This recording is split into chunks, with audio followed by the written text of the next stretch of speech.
Salam damai sejahtera bagi kita semua.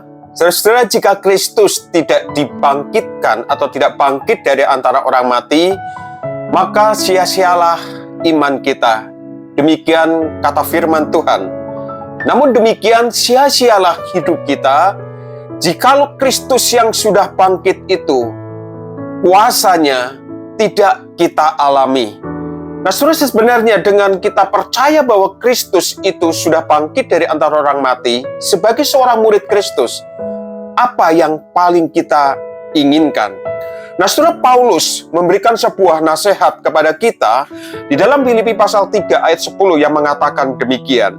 Yang ku kehendaki ialah mengenal Dia dan kuasa kebangkitannya dan persekutuan dalam penderitaannya, di mana aku menjadi serupa dengan Dia dalam kematiannya. Nah, saudara, bagi Paulus di sini, bahwa dia bukan hanya sekedar percaya bahwa Kristus sudah bangkit dari antara orang mati, tetapi Paulus juga mengatakan, yang ku kehendaki ialah mengenal kuasa kebangkitan itu. Nah, saudara, artinya bahwa Paulus bukan sekedar mau tahu bahwa Kristus sudah bangkit, tetapi juga kerinduan hidupnya adalah mengalami kuasa kebangkitan itu. Nah, saudara, kata persekutuan juga memberitahu kita untuk menegaskan apa makna mengenal kuasa kebangkitan Kristus itu. Bahwa bagi Paulus ingin memberitahu, bagi seorang murid Kristus, bukan hanya mempercayai sebuah fakta bahwa Kristus sudah bangkit dari antara orang mati, tetapi juga mesti mengalami atau mengenal lebih dekat sebuah pengenalan yang sifatnya pribadi, bukan tahu dari kata orang, bukan tahu dari sebuah bacaan, bukan tahu dari seorang pengkhotbah, tetapi karena keintiman dalam relasinya dengan Kristus yang sudah mati dan bangkit dari antara orang mati. Nah, saudara, kata di sini kita memperhatikan bahwa pengenalan ini membawa pada sebuah perubahan tujuan hidupnya. Dahulu, tujuan hidupnya adalah mencari kebanggaan-kebanggaan yang bersifat lahiriah.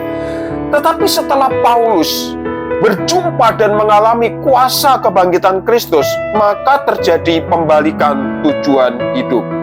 Nah, saudara, tujuan hidupnya sekarang bukan hanya yaitu mengalami kuasa-kuasa kebangkitan Kristus yang menghasilkan berkat-berkat secara jasmania.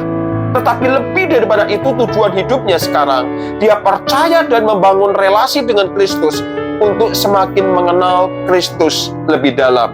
Tujuan hidupnya bukan hanya mengenal kuasa kebangkitan, tujuan hidupnya bahkan merasakan penderitaan Kristus dan mengalami kuasa kebangkitan Kristus. Sebenarnya tujuan hidup yang lama dia tinggalkan dan kemudian mengambil tujuan hidup yang baru. Apa yang dahulu dia banggakan, kini dia anggap sampah. Apa yang dahulu dianggap keuntungan bagi dunia, kini dianggap kerugian. Nah, saudara, kalau kita adalah sungguh seorang murid Kristus yang sejati, maka tidak ada jalan lain sebelum kita mengalami kuasa kebangkitan Yesus Kristus dan mengenal penderitaannya atau bersekutu dengan penderitaannya, maka menjadi serupa dengan Kristus itu hanyalah sebuah impian kosong yang tidak akan pernah terjadi. Oleh karena ketika kita mengalami kuasa kebangkitan Yesus Kristus, maka kita akan menilai hal-hal dunia ini dengan cara berbeda. Kita akan memiliki satu tujuan hidup yang sangat berbeda.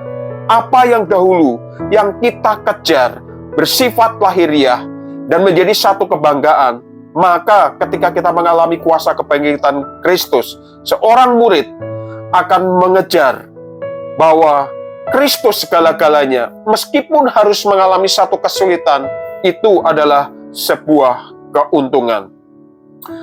Apakah kita sudah mengalami kuasa kebangkitan Yesus Kristus itu yang membuat kita semakin intim dengan relasi dengan Kristus, dan kita kemudian memiliki tujuan hidup yang berbeda dengan sebelum mengenal kuasa kebangkitan Yesus Kristus? Seorang yang mengenal kuasa kebangkitan Kristus akan semakin hidup serupa dengan Kristus. Tuhan memberkati kita semua. Amin.